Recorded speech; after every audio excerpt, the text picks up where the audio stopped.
Get ready to root for Jen Poff, a struggling actress whose career is about as lively as a wilted flower. Her soulmate, Wes Blankenship, is a music maestro with a heart of gold. Along comes Mason Langford, a Hollywood big shot with a cutting proposal to help Jen get back on the map. But hold the phone, folks. Mason has a ginormous ego and cares more about his agenda than helping Jen. What's his hidden agenda? Jen soon realizes the sinister catch, but it's too late, and Mason springs an ultimatum on her. Can she bear to be apart from Wes for 5 long years? Get ready to be whisked away on a wild emotional ride with this gripping story. Love is Worth Waiting For is a second chance rock star romance with a fake relationship set in Hollywood and comes with a happy ending. Love is Worth Waiting For is available now at most online booksellers.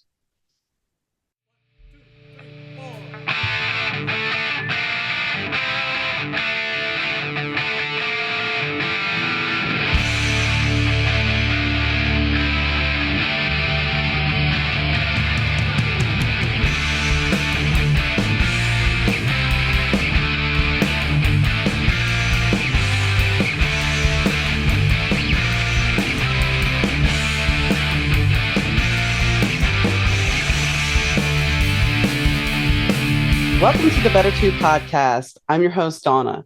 Today's guest I have is Tracy Bonham. Tracy, you may know from her song back in the 90s called Mother, Mother.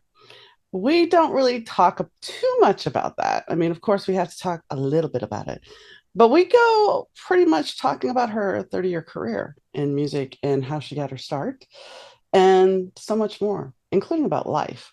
So stay tuned. Hi, Tracy. How are you doing? I'm well, thank you. How are you? I am good.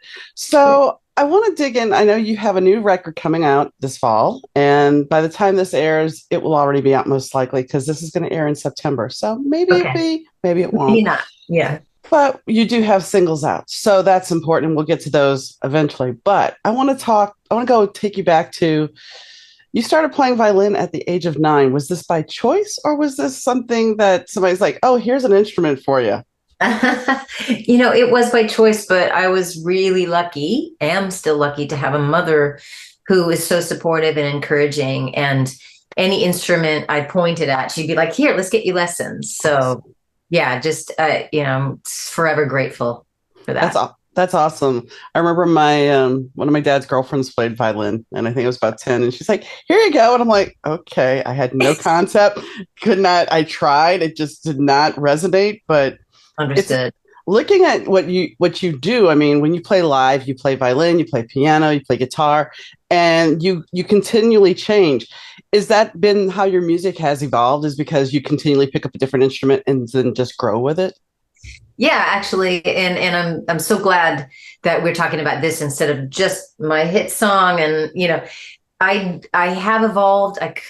I always feel like I'm evolving and borrowing from all of the different, whether it's my skills or my influences. I guess I realize now in looking back in retrospect, I can't sit still. And usually things are a reaction. Like my first album with the distorted guitar and very little chord sophistication was a reaction to my classical upbringing. And then second album is a reaction to that. And so I feel like it's a constant conversation. And luckily, I've allowed myself to grow and expand. But I think that's what makes people have long careers is because they're continually evolving. It's the musicians and the groups that just kind of play, they had that one hit or they had that one album that sounds almost identical all the way through. Every single that was released sounds like identical. And I understand music companies, they wanted back then, especially those hits. Right. But at a certain point, if you're not gelling and it's not flowing and you're not evolving, Yeah. then you lose. I agree. And I think for me, I just can't see myself doing the casino circuit or the what do you call it? The heritage acts or it's not for me. I know there are some bands who do well at that and that's their thing. And maybe it's just what they can do, but I'm constantly trying to break down the walls. And I'm really grateful for any fan who continues to follow me on this path. Well, I wanted to compliment you because I did notice I was watching some of the ballet clips And I noticed that one fan was talking about Mother, Mother and how that song changed her life. And she's like, I doubt that Tracy's going to read this. It'll be some marketing department. And Oh, I yeah. love the fact that you responded, that you were like, no, it's me. And Mhm. that's the truth. I had talked to a fan about another band, and they're like, well, the band would never lie to us. And I'm just like, really? Do you not understand that there's a whole marketing team that puts Yeah. out what is said? Oh yeah. I mean, I think back in the day, in the 90s for sure, and even to early 2000s, it was like that. I felt like, and maybe that was frustrating for me too. I felt like I was behind a veil, and, I had to kind of get somebody's permission to do anything, it just, that I'm so glad that time is over. And so when I can actually reach a fan directly, and when she wrote that, I was like, oh, I need to reach out. I don't reach out to Right. I don't respond to everything, but I was just like, you know what? No, this is a real connection we're having. It's not just, a facade. And that's something in this world today that we don't have a lot of, is real connection. We have this illusion of everybody's got this great, fabulous life, but we don't talk about what's really going on. Right. And I was reading about your People magazine article, and the fact of the matter is, you're talking about the fear of putting yourself out there after your diagnosis with breast cancer. And when I lost my husband, I went through the same thing, because I'm an author, and I wasn't doing the podcast yet, but I was an author. And I did not choose to put that out there, because it's like, well, I don't want to use this personal moment Yeah, for. So, I mean, I commend you for doing that, because I've seen other since my husband passed, it's been 4 years. I've seen yeah. other authors lose their spouse, and they put that out there and they sell books. And it's just like, I didn't want to do that. Yeah, And it's yeah. not anything bad. But so for you Right. to do it, I understand where you're coming from, because you did it and then you found community. Well, yeah. And first of all, I'm really sorry about your husband passing. That's got to be awful. It was, but I'm so sorry. Yeah, it's a personal decision. And, what's really odd is that my best friend in the entire world was also diagnosed before me. And she had stage 4. She had a really scary diagnosis. And we were just freaking out. Obviously, she was, and her family was. I'll just say a little shout out now. She's no evidence of disease. Her body's responded to the treatment so well. And she was diagnosed in October. So just keep the fingers crossed for her. Tiffany, she's amazing. But she and I were talking about that.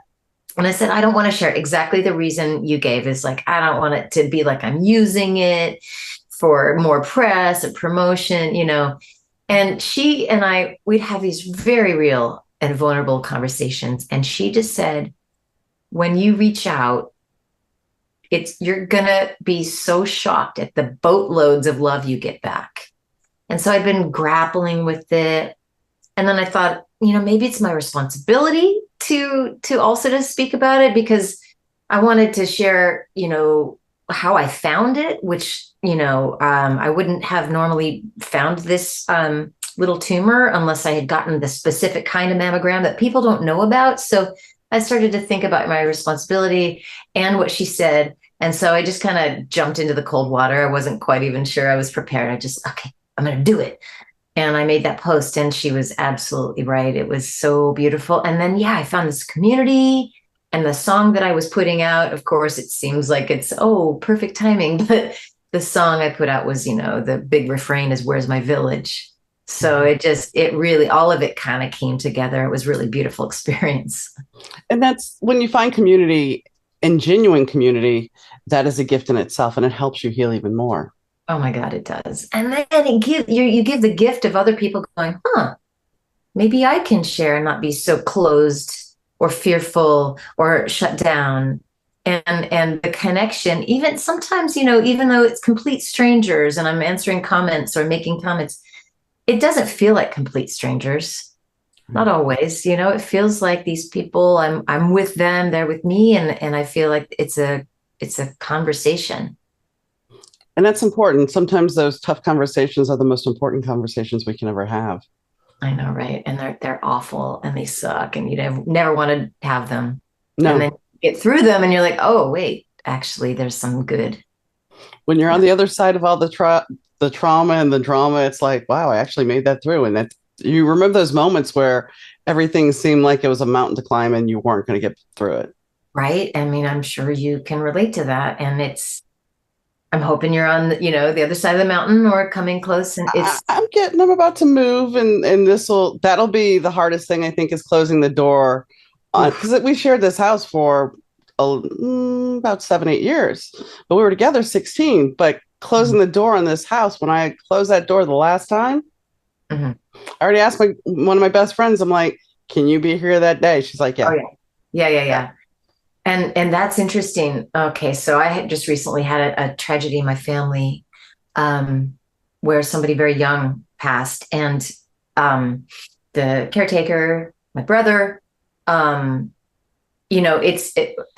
through this grieving process with him, and then it's been like maybe a month or two now since, and the fact that he's not talking about it anymore is very interesting, because I think all of us want to be like, oh my God, we have to hold on. We have to hold on to the memories and the house and the conversations, and we have to keep it alive. But I think once we get to the point where the material things or whatever that we think hold that memory, it's really not about that. It's about what we have in our heart, whether we save the keepsake. I'm all about like saving the keepsakes, but then again, it's like the memory and the love is still here, Oh yeah. Yeah. And I mean, grief is such a weird thing, because there's times when I look back right after he passed, because it was a long illness. It's like, I thought I was doing better. And then as it's morphed, and I've noticed that most people that go through grief, that first year, you're sitting there hitting that, okay, it's been a month. It's been 2 months. It's been 3 months. Okay, this is the first birthday. You make all these milestones. And you don't necessarily talk about it because nobody else is going to get it. But it's like, that you have to get through this journey. And it's different than being divorced, because I've been there too. You don't sit there and count, okay, I'm single no. But with death, it's like you count it out. It's like, okay, I've made it through a month now. I made it through 2 months. Oh God, I can't even imagine what that's like. I have not experienced that. That sounds really hard. I wish it for no one. I do. But it's a growth process, and it makes you appreciate things a lot more. So yeah. And I wanted to say, something about your divorce, you had said that you felt lonely and isolated. And I think that's something, and it's very topical considering what's going on with some of the political situations where they basically want to take us back to the 50s and be that isolated woman. But my ex-husband, he moved us after my mom died, moved us to the middle of nowhere in Indiana. And all my support group was gone. And so I understand where you're lonely and you're isolated. And you can, even being a celebrity or a singer, you can be in a room full of people and be totally alone. And nobody talks about that. Right. That could even be one of the most loneliest times, is when you just feel kind of like maybe you're different than others. And that's just a concept anyway. But yeah, it can be very lonely. So, what made you decide to say, okay, this is not working. I want a partnership. I don't want to be in a situation where I'm with somebody and I feel just alone and isolated. It was a long, long process of coming to terms with it. Really wanting it to work and really wanting a family. And we adopted a beautiful child. And, we, of course, poured all of our love and care into this child. And we still do, which is great. And he's a great dad. And so I have no, issues there. But I always likened it, and it kind of started growing early on. I likened it to like an egg that had this like really great looking shell, but inside it was starting to, I don't know what the word is, just, deteriorate. And we did good, and we, passed all of the tests with family and friends for a while. But I think my close friends started to see and started to hear me express my loneliness and my frustration. And there was just a lack of real connection there. And I think I've realized that you can't force that. And we went into therapy, or I eventually got him to agree to therapy. That was a long road, and it's not easy, right? being vulnerable and open. But at that point, I think it was just becoming really obvious that it wasn't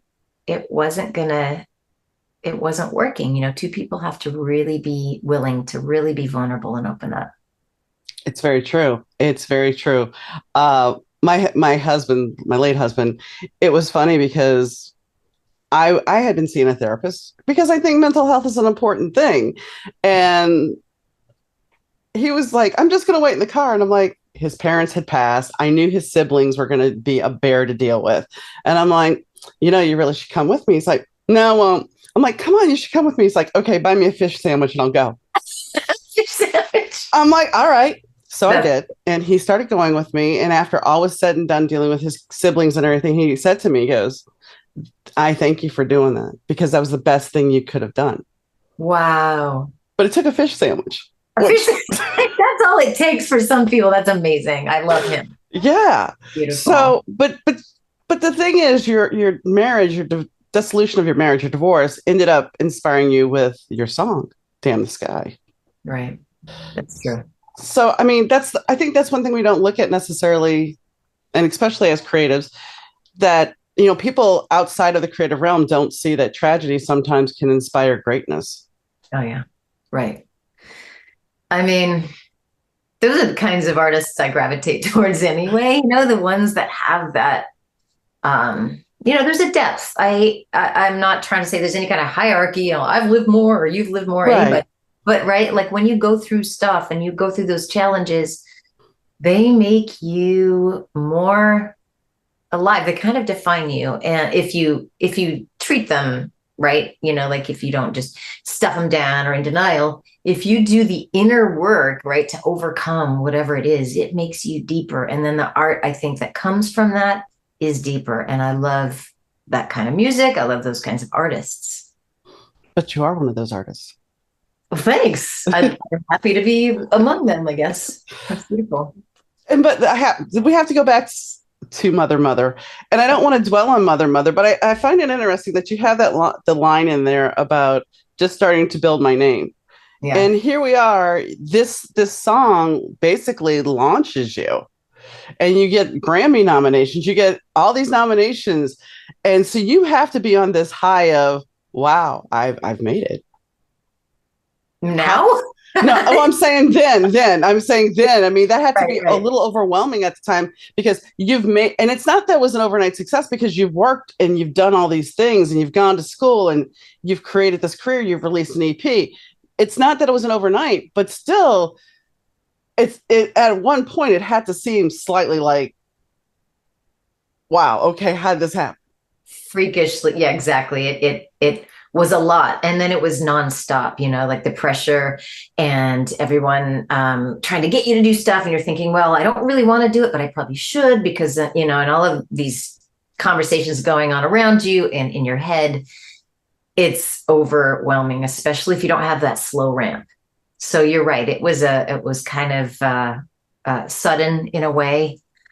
In that realm of just like, now I'm a rock star. Okay, I am a rock star. Meanwhile, you know, I had all of this training and this past life of, you know, doing all sorts of music and it, for a moment, there were two sides to it. One time I remember sitting in the back of a limo, as I used to do, and I thought, wow, I'm going to be like Tom Waits or something. I'm just going to continue to make artsy albums for the rest of my life. Woo, isn't that great? How naive.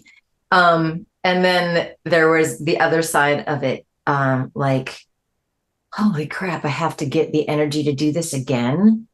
And now that I see the deep underbelly of the music business and my record label and everything that happened there, I was like, oh my God, do I really have to get the energy?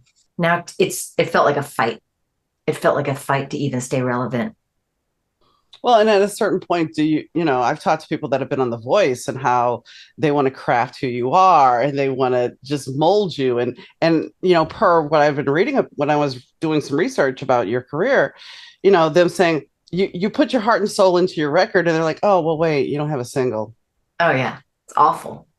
And it didn't happen to you once, it happened to you twice. And it's like, but you hear the single, you know what your fans are looking for. And that's the problem, I think.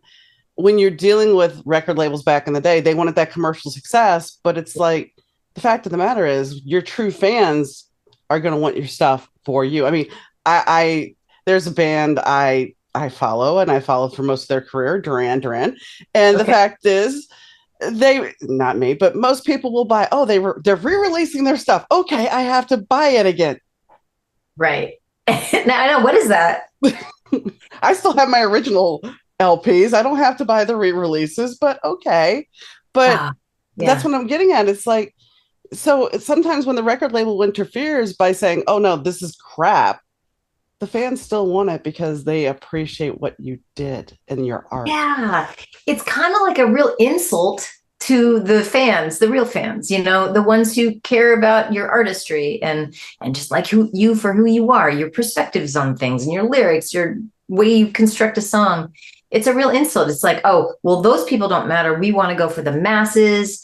And because it's safe, we want to go with what works. So how are you going to write another mother while you're trying to evolve? It's terrible. And then, for me, I just had a rotating cast of characters coming in and out at this point. I'm like, what is this record label? I thought I was on Tom Waits's, PJ Harvey's, Mm-hmm. YouTube label. And now I'm like being, coupled with like, I don't know, Cisco. You remember the song? Yes. Like, I'm like, what is this? And the pressure and they didn't really know who I was or what I was all about, didn't care. The pressure to stay on top of whatever's hot now, it was just not about the art at all. And that's unfortunate because why do you do it? I mean, yes, you do it to make money, but you do it because you're an artist. Right. A lot of people would say, yeah. Some people do it to make a buck, and that's fine for them too. And You some know, people do it as when they're younger to get chicks. But anyway.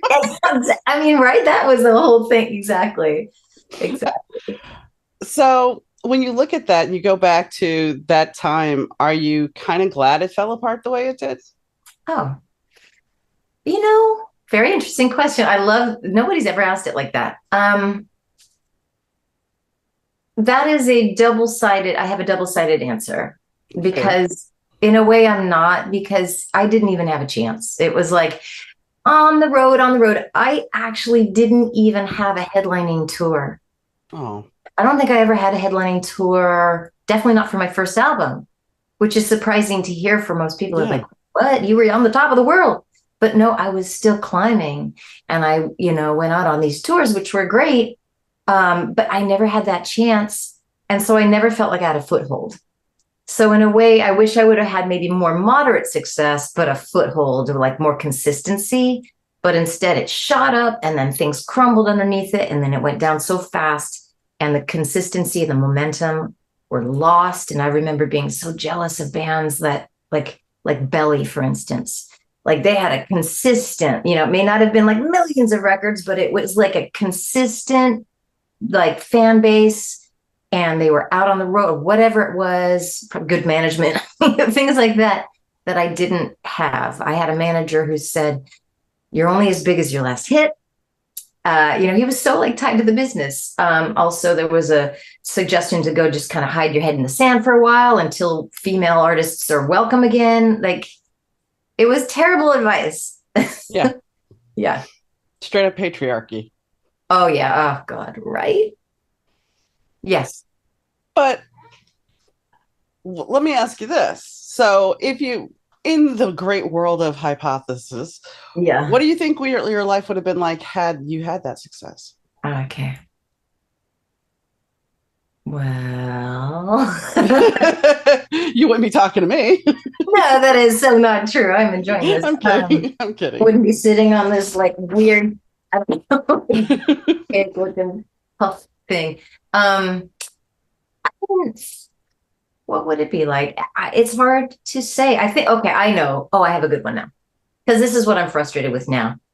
I think I'd be booked in better venues. I think people would not just box me into the one hit wonder category, which is really frustrating. People would know that I have a large repertoire because I think there'd be visibility. So I do wish that would have been the case where I could not constantly feel like I have to prove myself that I'm more than mother. That would be different, and that would be amazing. And unfortunately, yeah, that once you have that one hit, it's kind of. Yeah, So you worked with the Blue Man Group? I did. I've never seen them. They've always kind of scared me. Don't ask me why. I understand. Yeah, they're creepy, right? They're creepy looking. So, but that allowed you to sell what 12,000 records on your own without any help. But I mean, that's an amazing thing, especially because when you were doing it, it wasn't necessarily the way it is nowadays, where you could Oh get your yeah. music out digitally. Oh, right. There was right. This was in 2002, 3, 4, 5, 6. Yeah, and it's funny when you say 12,000 because it doesn't, to me, it still doesn't sound like a lot of albums, but it does for today's standards because nobody's buying Right. albums or CDs, right? But yeah, this was a wonderful opportunity. First of all, Blue Man Group, they're not creepy, they're amazing. They're just I know. no, I know. They're just silly nerds and they have this whole thing that, like we could go on and we might, but I'll just stay on the subject of those EPs that I sold. They took me under their wing. They knew I had no record label. I didn't even have a manager. I had no representation at all. It was a weird time in my career.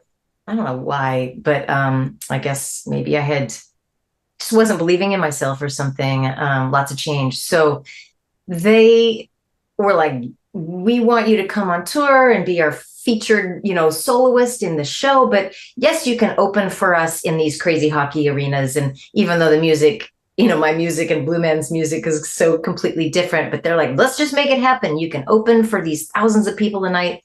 And yes, you can go to the merch table and you can sell whatever you want. We won't take a cut. It was just, they're beautiful. Like they're really generous. So that's how I was able to sell 12,000 without there's no radio play. There was no promotion. There was no street teaming. There was no nothing. It was just kind of amazing. What do you call it? Like artist to customer, boom. And I would go out every night in the lobby, whether my voice was tired or not. And I would sell and I'd sign and I'd talk and I'd take pictures. And that's how I did that. It's a beautiful kind of grassroots approach. Nice. So Yeah. did they call you up and say, "Hey, do you want to do this?" Kind of. They came to a show that I was performing in the Lower East Side of New York City at a place that no longer exists. I'm so sad. It was called Fez. It was down under the Time Cafe, and it was like one of those little venues where you could hear the subway rumbling and stuff. And I loved playing there. And they came to my show. Now I had already guested on their album, The Complex. So I had already been in the kind of network where I sang some songs and then they kept it on the album and we kind of became friends. Then they came to the show and they came backstage and they were like, hey, we're going to go on tour. We're planning this whole thing. Do you want to be in the show? And I was like, cool. Yeah, why not? Mm-hmm. What do I do? And dress in blue, wear a blue thing, this blue. And we had to work on that because I was like, I think I still need to have my own identity. And that took a minute I had to kind of like really advocate for myself, but they totally got it.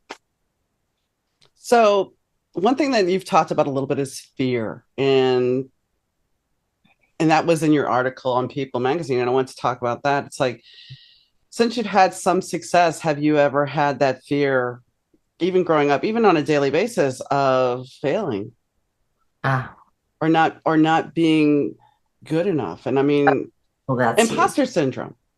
Oh my God, yes. I mean, as a parent too. Okay. Yeah. Daily to the minute, like, it's such a challenge. But yes, so I would say, it is under the umbrella of fear because I do believe like there's two things. There's fear and there's love, right? So the fear or the feeling, the belief that I'm not good enough, I'm still grappling with it right now at age 57. It's a learned behavior or it's a coping mechanism, right? Mm-hmm. Survival skill. I love everything about therapy, by the way. It's like you learn about these parts of yourself. So whether it's the things that had happened to me in my life, my father died before I was 2. I didn't really have a father until I was like 7 or 8. And then I love him dearly, but he was reserved and I couldn't quite get that, like, daddy's little girl feeling forever. Those things shape you. And so, yeah, I'm constantly learning from that and trying to grow and overcome those limitations for sure. I think that's the Gen X way. I mean, I am a child of divorce, and I had my dad until I was about 9, and then suddenly dad wasn't there every night, and he wasn't there every night anyway because he was a fireman. But Oh, most of the wow. time when he was there, he was there, and then all Oh, of a sudden he's not there, and he became this totally different person. Instead of my mom, my dad became this party boy, oh boy. and my mom just became somebody else too, and it was just like I think at a certain point, Generation X, latchkey kid for the most part, you had to figure out how to take care of yourself by yourself. Maybe you had siblings. I know you had siblings. Me, I had a half sister that was 12 years older than or 12 years younger than me. So Okay. I didn't have that. I had me. And Wow. it's like when you're trying to figure out who you are, I think that's why therapy is Gen X's friend. Yeah. Um, we had to do it on our own because our parents weren't taught to be emotionally available. Wow. So true. And I think any generation, like therapy is just so helpful. And like what you're saying is true for all parents. At least, I feel like maybe now there's more material and there's more resources, and we've got the internet and YouTube and everyone, or at least in my circles, we all talk about therapy. Mm-hmm. It's okay to talk about therapy. In the past, it wasn't. And that generation, even my parents, I'm actually trying to get my parents who are 87 and 88 to think about therapy. I know that sounds crazy, but everyone's stoic and they're like, oh no, we don't need therapy, I'm fine. And that's why it's passed down to us, Mm-hmm. because so many people live unconsciously, and that's just kind of our lot in life. And I'm sorry that your parents didn't find happiness as a result of the divorce or working on themselves, but that's probably just a generational thing or whatever, or their parents. The how I look at it is one thing that my mom did because yes, I started acting out. What does a kid do when you act out? So Mhm. she put me in therapy. At 9 years old, I was in therapy. And here's the thing though, I'm glad she did it because it made me okay with therapy from a young age. Yeah, yeah, yeah. Totally. So when I knew I couldn't deal with something and I didn't want to talk to other people, I could get a therapist. And I Oh, think that's it. That was a gift in itself. so much. Did you resist it though? Were you like, I'm not doing No, it? I was I think 10 at the time, and it was just kind of like, okay. Now the worst thing that happened was the teacher that was my fifth grade teacher. I came back from one of my therapy sessions, and we were living with my grandparents, so all my stuff had been packed and I didn't have it. So my desk at school became this thing. Uh-huh. And the teacher was lined up at my desk and had all the kids lined up to the trash can to throw away Your stuff? my stuff. Oh God. That is Yes. traumatic. Are you serious? Yes, and yeah, and then the even worse than that is, so eventually my mom and this woman become friends, and I end up living with this woman for a bit. So yeah, it's so Gen X. It's like I understand Gen X trauma because yeah, mm-hmm, It's a thing. That's mm-hmm, awful. I can't. So you probably talked about that in therapy later in life too, because that's oh a yeah, pivotal moment. oh yeah, yeah, So and later. it is, and it's one of those things where it's like you don't realize how much it affects you until you're in a situation like going through this house, getting rid of stuff, Oh, and having somebody come over and knowing this and using it against you in a way, oh being a my. bully about it. So it was just kind of like, whatever, Is whatever. like the whole idea of therapy and then boundaries and like knowing yourself and then trusting yourself. This is where I'm at right now. It's like that kind of stuff. Hopefully, you get to a point where you're like, okay, that's them. This is external. They got their own shit happening. And now it's up to me to like go, loving boundaries, whatever. But like, that can affect me. And that's hard, even at this age. I Yeah, am grappling with that every single day. yeah, yeah. And I mean, in the situation when the person came over, I had another friend. And she would, I bit my tongue. I bit my tongue on the only thing I got upset with, because I don't associate with the person that did this. Good. The only thing that upset me was that at the moment I did not stand up for myself because there was other ramifications that were possible. So I Um, just kind of was like, I just bit my tongue. Otherwise, I was ready to go off. And it's like, oh, that's hard, man. That's so hard. And then you get that energy in your chest and you're like clamping down. It's so hard.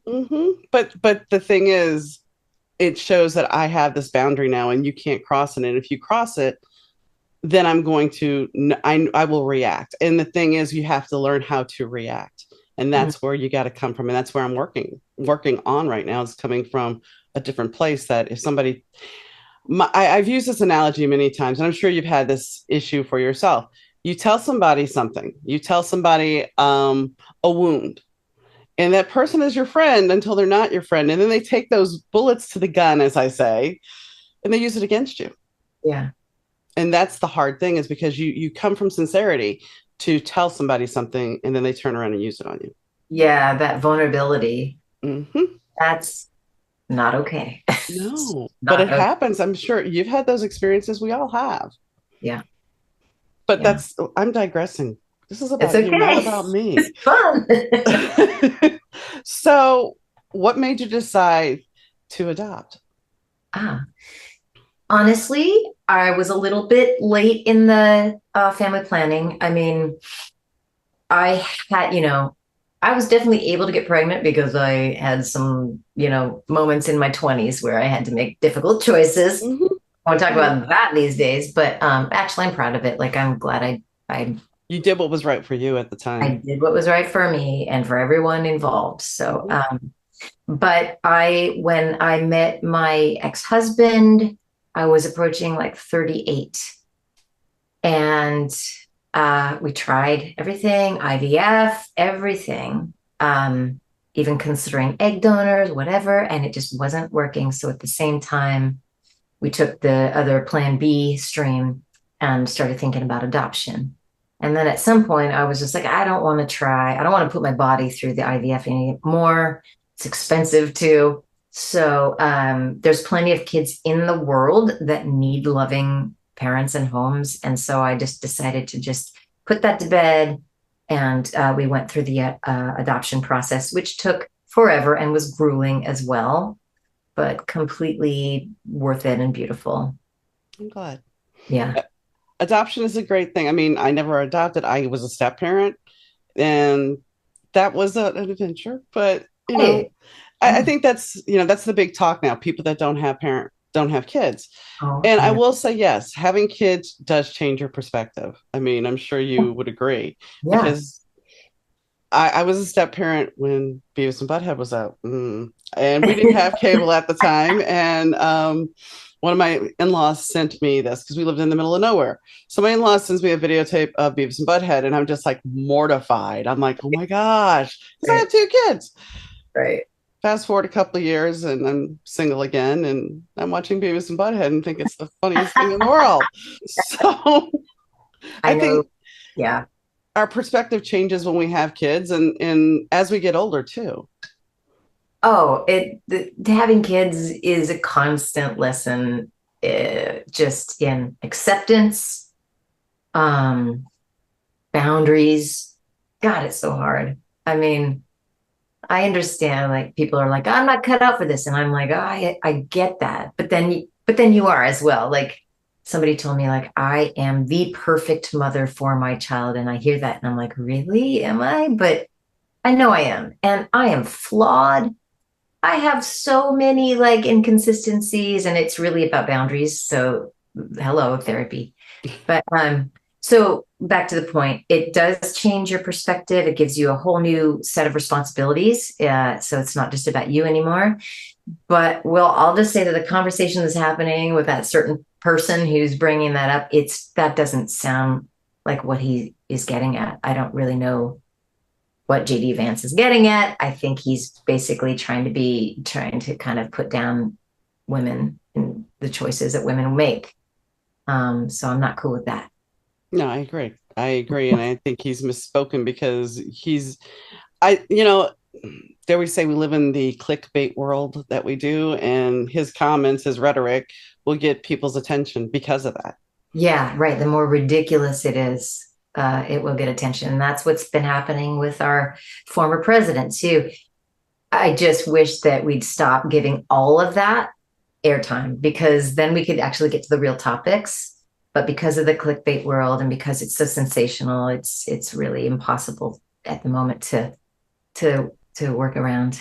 Well, that's one thing I've said to some of my friends, it's like when you look at the political ads, that the amount of money we spend on political ads, if they actually put that money to do something good for people, think of the press coverage you could get for free because you've Wow. actually done something to help people instead Oh, of right. mudslinging.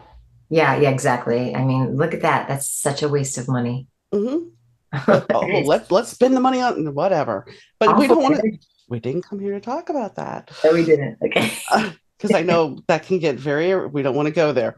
Right, right. Um, so there was something when you were talking about fear. You were also talking about thinking about others and their perception and the energy that we waste on that. And do you find that there's times when you look back and go, well, what if? What if I could have done this differently? What if I would? I mean, do you get up? I mean, you were talking about being in your head earlier, and I understand that feeling 100%. As a creative, I Yeah. think we live there.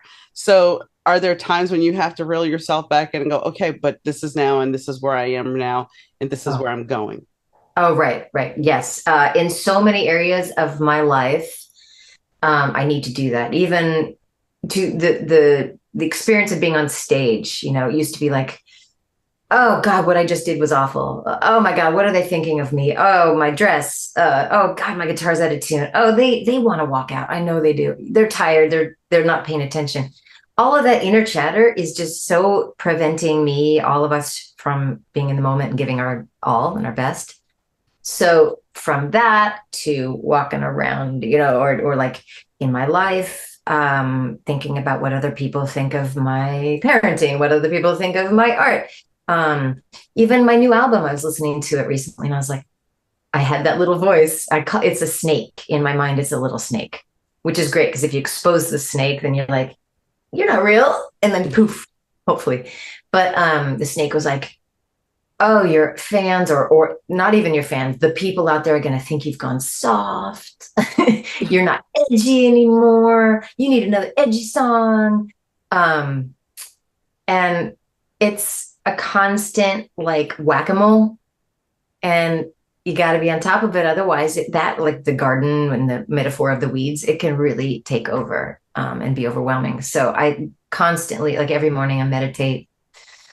And I'm always looking towards personal growth and all of that stuff so that I can keep that at bay and live presently, like being present and being conscious in my life as much as possible.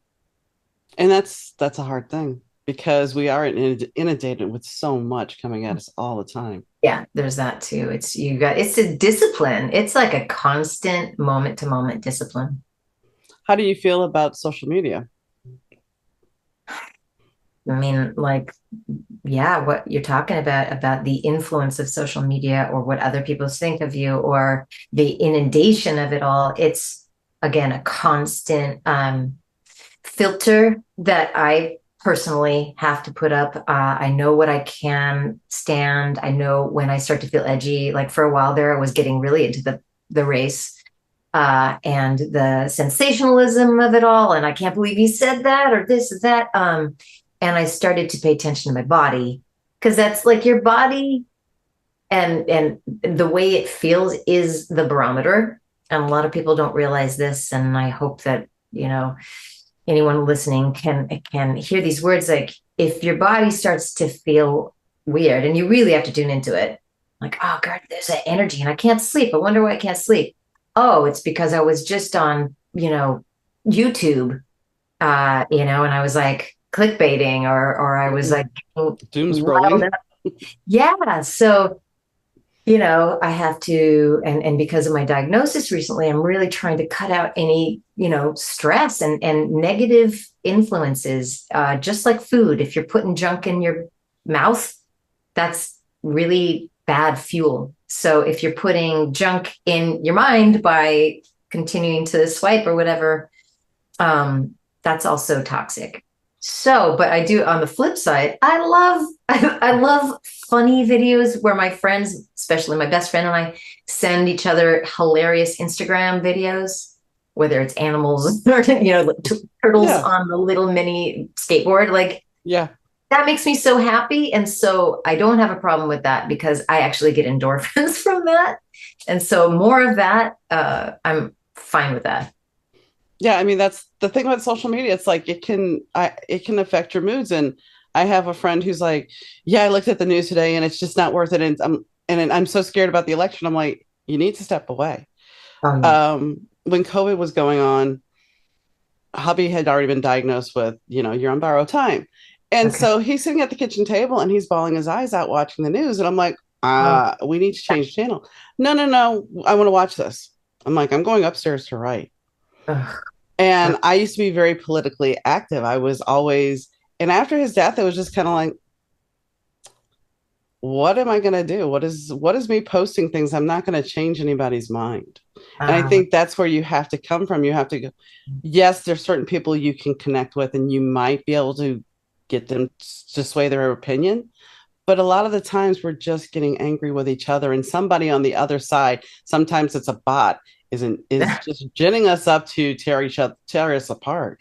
wow, it is so true. Right. So then you're in the machine. Hmm. Um, yeah, it's so easy to get pulled in at Hmm. any age. My parents, again, 87, 88, and they have the news and the TV on 24/7.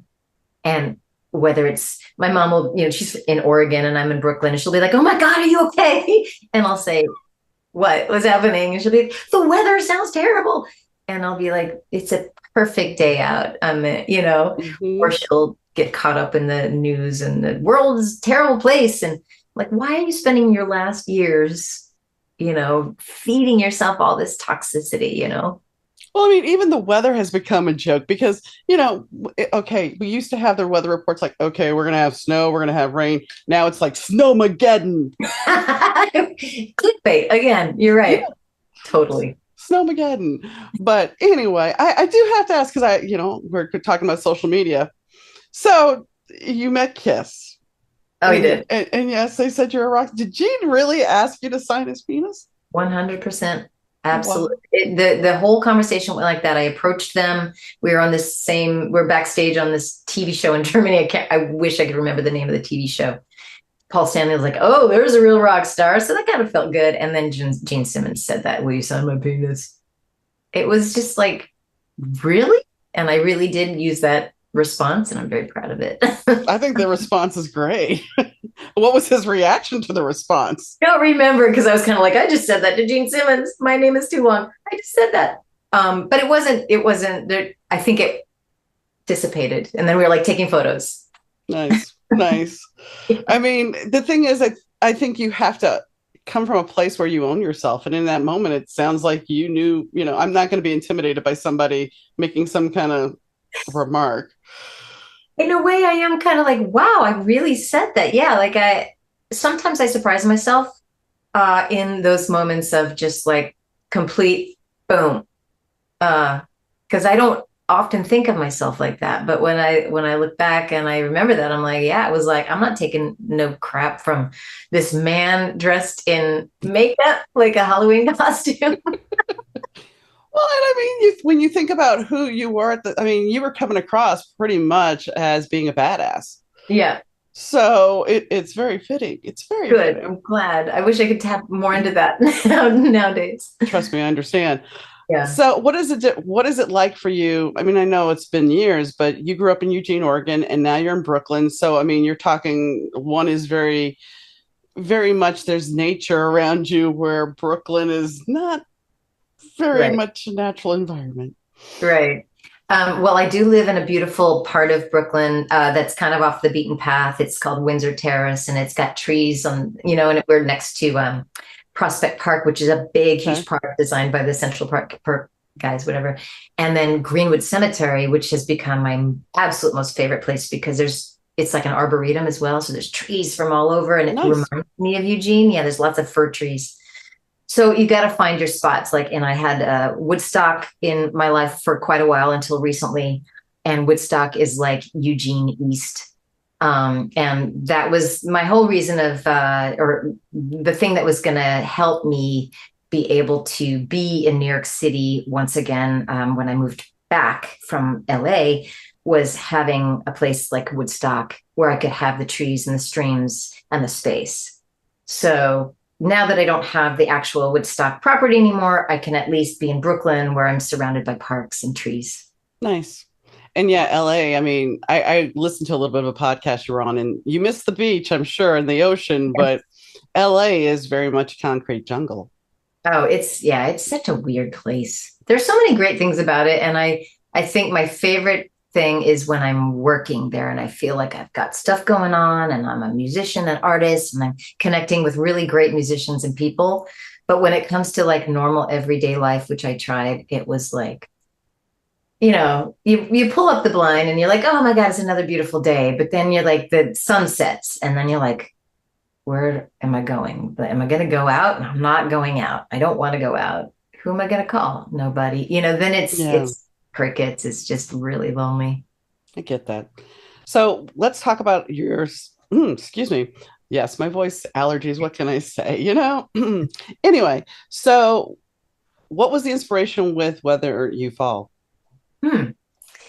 Okay, so I wrote that song quite a while ago, before my third album, which was Blink the Brightest. So Whether You Fall, I wrote on the piano, and I wrote on the piano that Island Records bought for me, so that they're trying to woo me into writing another hit song. And so I was like, well, the piano. So anyway, that piano had a lot of significance. It was like, okay, I'm trying to make the best of this bad situation.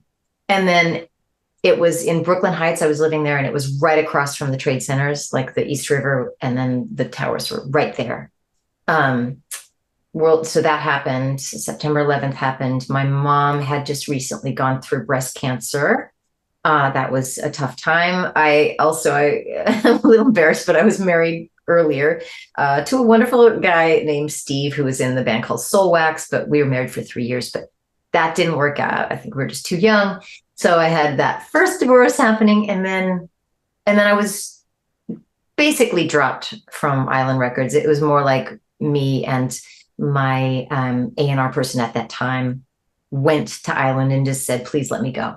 So all of those things were happening, and I had this manager who was like, go hide your head in the sand until it's clear. And I was miserable. So I sat down at the piano and I just kept thinking about all the things that had happened to me, and oh no, woe's me. But this completely uplifting idea came, and the fingers started going on the keys, and it was like, oh, this is beautiful.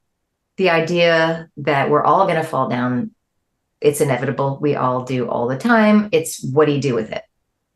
So, and then to re-record it now for this new album with my band, and to give it new life. And of course, I've been through a mountain more, failures and, hardships. So many things have happened, as they will in life, and it's what I do with it. So that song is like very significant right now in my life. Sounds like it. And then, of course, you do have a new relationship as well, which is... I have a beautiful, it's like the payoff. And honestly, doing all that work on myself, like, through the years, but also like, at the end of my divorce, I was full on self-help, personal growth addict. I mean, like ad nauseum, I was constantly like listening to podcasts and reading books and YouTube clips to better myself. And whether you believe in this stuff or not, but I do believe I attracted like this amazing man and this wonderful situation. No, I read cards, so you're not... I read cards and I teach intuition stuff, so it's all good. Okay, that's why I like talking with you. Yeah, it's good. Yeah. My late husband had a theory about the first marriage. Okay, because he had a first marriage, I was the second marriage. I had a first marriage, he was the second marriage, and he said, you just have to get that first one under the belt because most of them don't last. And I mean, some do, but yeah, how many people have been divorced at least once? A lot. Yeah. It's like this, what is it? The starter kit, the starter.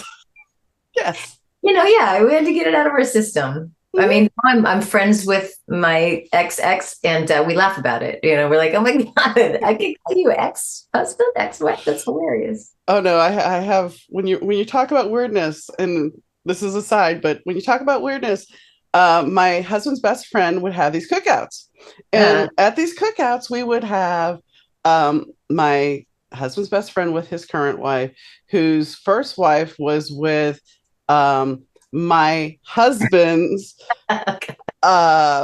ex-wife. I mean, it was just right. one of those Like things where Fleetwood it was Mac. like, Yeah. how in the yeah, I love everybody knew that. somebody, and it was just like, you can't make this shit up. You really No, you can't make can't. it up. I let if everyone's getting along and then you see the hilarity in it, I think that's a wonderful place. Mhm. And so that's great. Yeah, maybe So, someday I'll be able to. what is your record going to be like? Oh, it's gonna be beautiful. It already is. Yeah, I'm so excited. It's really like full of a lot of my um just becoming more of who I am and incorporating things that I had put aside for a while, like my classical training, especially on piano. I'm just like, I'm like going back to the well, and what made me fall in love with music in the first place was classical, every kind of music, honestly, but the piano and how I played Debussy and I had played all of these beautiful classical romantic composers and pieces. That is now like I have a song called Naked, which is also from my third album. We've re-recorded that one.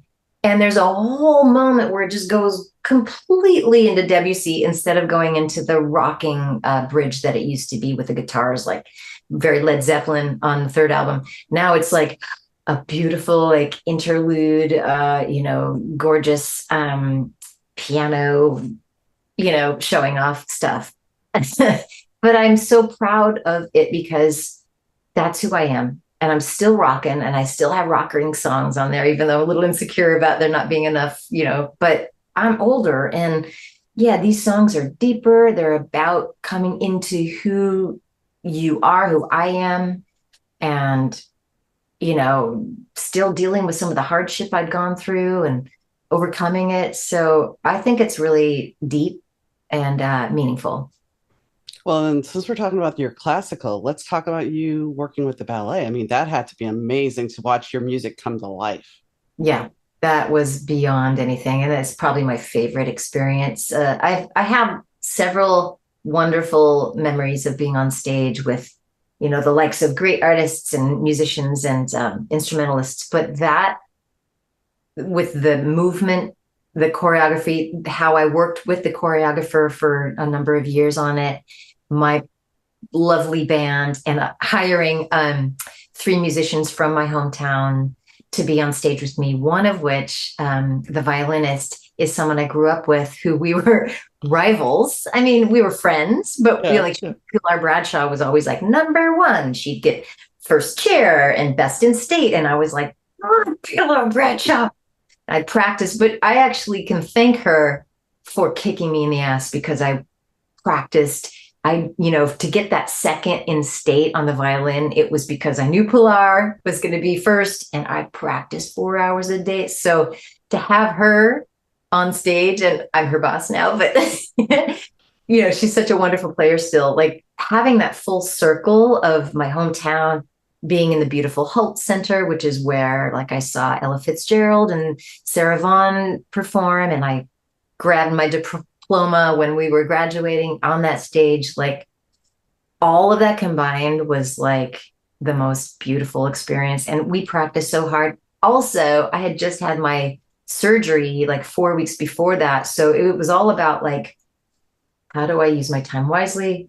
How do I really prepare mentally everything for this moment and not crumble into tears? Right. And I mean, it's a true coming home.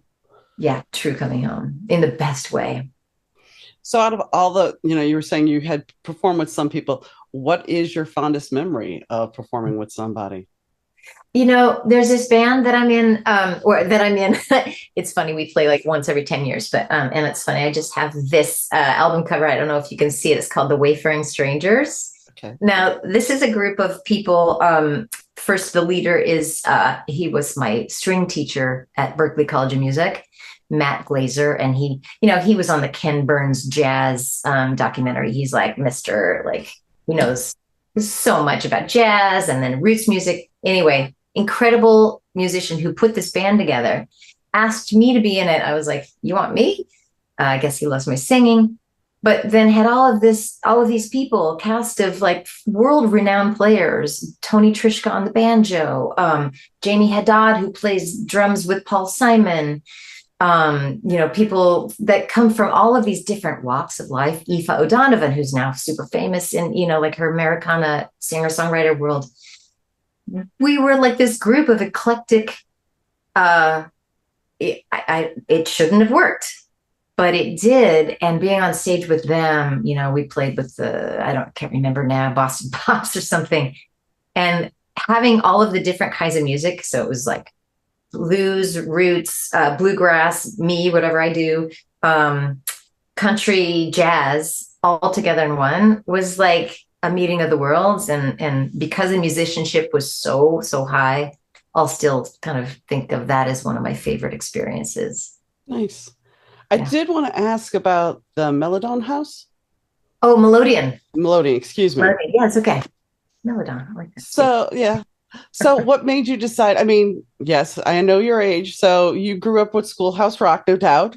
Yeah.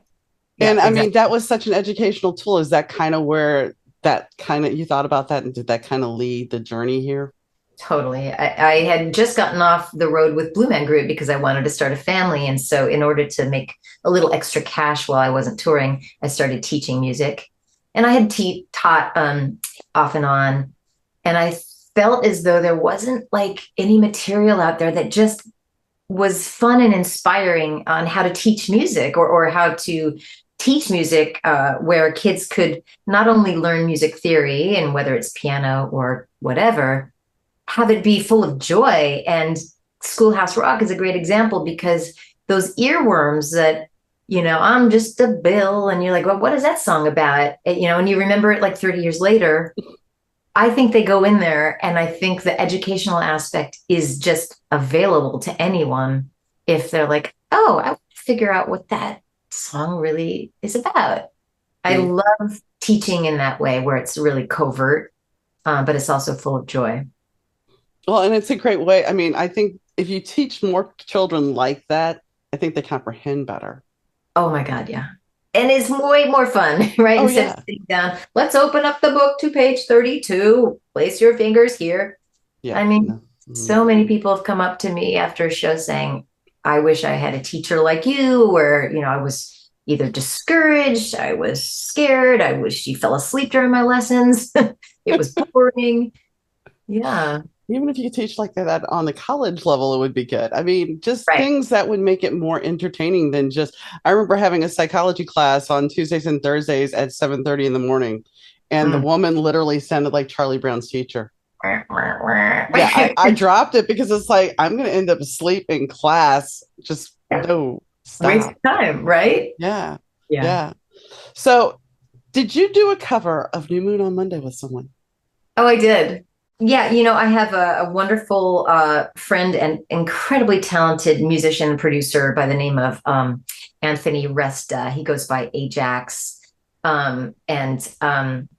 He and we met way back in the day, and we wanted to work together, and then he moved to LA, and the history there is just so long. We'd been trying to work together, and let me see, I can't remember what we were on a compilation, and he wanted to work with me on this song. And so I went into his studio in LA and I recorded the vocals, and he basically is a mastermind. He's kind of like this like genius kind of studio guy. So he just like whipped it up, and then it was on this compilation, and yeah, it's great. I just thought it was kind of, it just didn't seem to fit your normal stuff. That's why I was like, I want to ask you about it because it was just kind of out there. What is my normal stuff though? Well, I mean, it just like bluegrass people. It's more classical. This was more of a dancey pop vibe, and you're not very much the pop person. No, not so much, but it was fun. And so I should do more of that just to like confuse people. But no, it's so much fun. I mean, I love doing cover songs. Usually when I do a cover song, I go the complete opposite, like Beyonce's Crazy in Love, and I make a version that sounds like it's klezmer, like Yeah, I usually like to go into something like unexpected, right. but that it was really fun doing that as well. I figured, but I had to ask. So, when do you think your record's going to be out?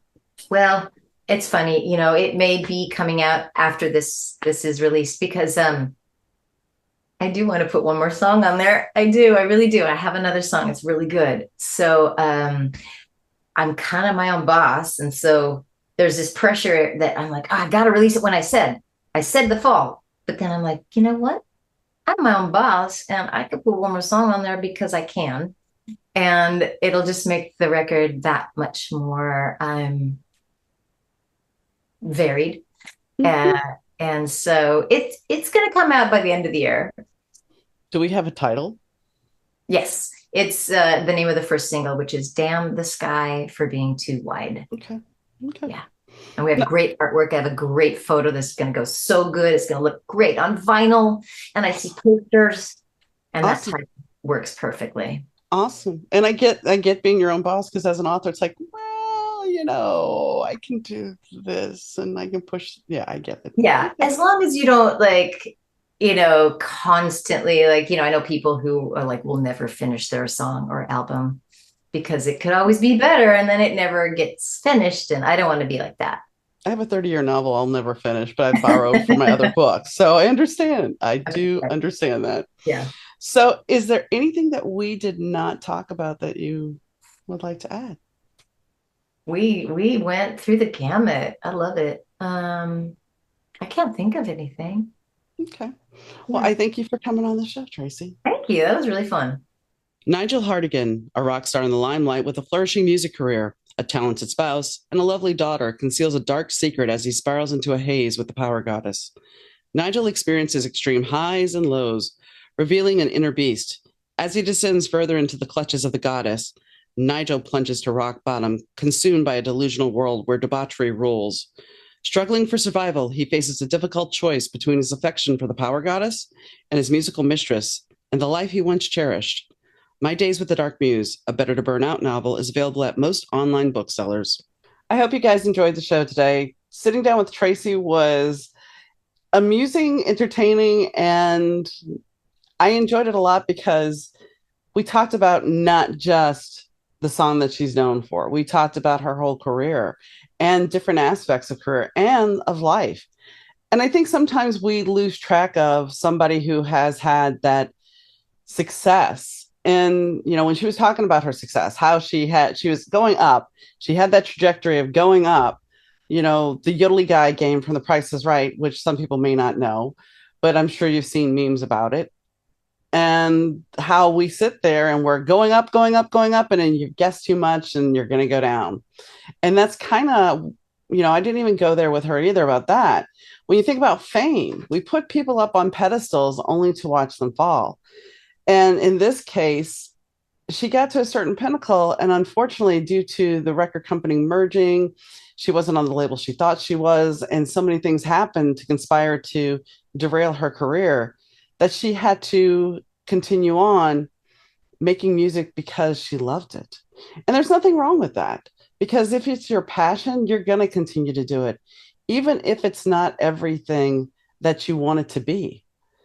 But she still got some amazing experiences from it. I mean, to work with the Blue Man Group, to work with a ballet company, to work on the compilation CD with people that she had an experience of being part of something that she may not have had that opportunity had she not had that pinnacle of success.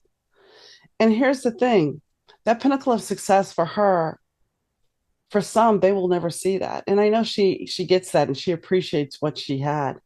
She seems to have no regrets. She seems to, anything she looks back on, she can reflect and she knows how to work through it.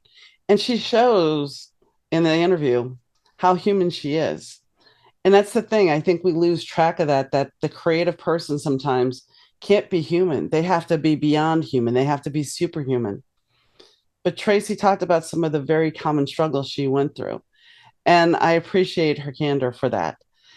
Um, anyway, she has a new record coming out, and I would keep an eye out for it because I'm sure it'll be amazing. The two songs, Whether You Fall and Damn the Sky, are both available on YouTube for you to listen to. And you should check it out because I think that she has a lot to say in her lyrics. So, on that note, I'd like to thank Tracy once again for coming on the show. I'd like to thank Rich Zai from 30 Year Audio Productions for the sound and Fast Susie for the intro and outro music. And most importantly, I'd like to thank you for tuning into the show because without you guys, I wouldn't have a show.